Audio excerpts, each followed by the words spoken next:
بسم اللہ الرحمن الرحیم۔ خانقاہ میں حاضر ہوا، اس کے پاس ایک مچھلی تھی۔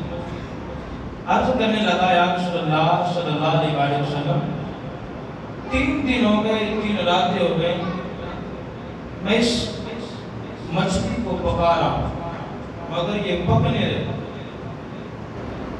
یا رسول اللہ کو ماجرا سمجھ میں نہیں آ رہا، 3 دن ہو گئے، 3 راتیں ہو گئی، مچھلی کو پکا رہا ہوں، پک نہیں رہی۔ شیخ عبداللہ محدث دہلوی نے بھی اس واقعے کو ذکر کیا، بڑی بڑی کتابوں میں اس کو ذکر کیا۔ وہ شخص کہتا ہے حضور 3 دن ہو گئے، 3 راتیں ہو گئی، مچھلی کو پکا رہا ہوں، یہ پک نہیں رہی، ماجرا سمجھ میں نہیں آ رہا۔ یا رسول اللہ آپ اس سے پوچھئے کہ بات کیا ہے، آپ اثر ہی نہیں کرتے۔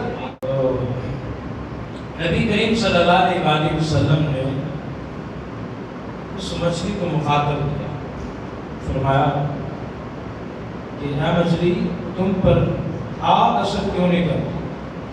وہ مچھلی عرض کرتی ہے آپ صلی اللہ علیہ وسلم ایک دن میں پانی میں تیر رہی تھی تو میرے قریب سے کشتی گزری، کشتی میں ایک نوجوان سوار تھا، آپ سے محبت کرنے والا، آپ سے عقیدت رکھنے والا، آپ کا محب، آپ کا عاشق، بڑے ذوق کے ساتھ، شوق کے ساتھ، محبت کے ساتھ، عقیدت کے ساتھ آپ کی ذات پر درود و سلام پڑھ رہا تھا، آپ کی ذات پر درود و سلام پڑھ رہا تھا۔ میں نے کیا کچھ نہیں ہے یا رسول اللہ، میں نے کیا کچھ نہیں ہے، بس وہ درود پڑھ رہا تھا، میں نے درود کو سن لیا، وہ درود پڑھ رہا تھا، میں نے درود کو سن لیا۔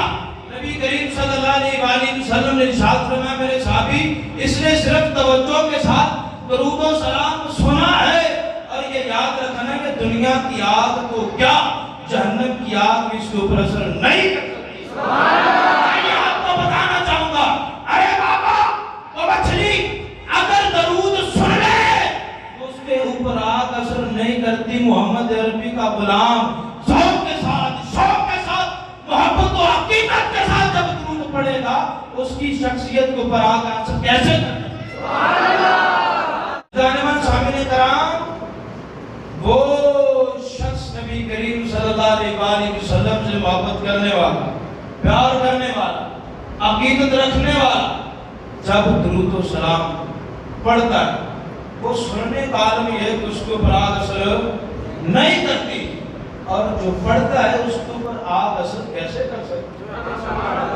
اور میرے نبی نے فرمایا میرے صحابہ جب مجھ پر درود پڑھو نا تو مکمل درود و سلام پڑھو۔ صحابہ سے کرتے یا رسول اللہ مکمل درود و سلام، وہ کیسا درود و سلام؟ فرمایا جب مجھ پر درود و سلام پڑھو، مکمل درود یہ ہے مجھ پر بھی پڑھو اور میری آل پر بھی درود و سلام۔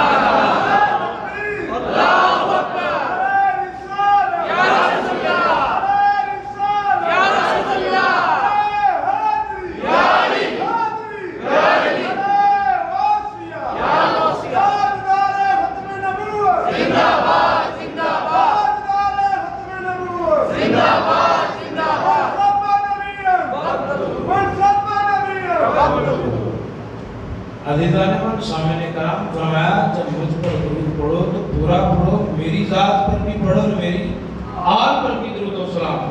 اور ایک مجمع لگا ہوا تھا، صحابہ کرام کثیر تعداد میں موجود تھے۔ نبی کریم صلی اللہ علیہ وسلم نے فرمایا میرے صحابہ جب تم دعا کرو نا تو وسیلے سے دعا کیا، نفس وسیلہ ذکر کیا۔ صحابہ کرام بڑے حیران ہوئے، اس کی یا رسول اللہ وسیلے سے ہم دعا کیسے کریں گے؟ ہمیں تو پتہ نہیں وسیلہ چیز کیا ہے، من وسیلہ کیا ہے؟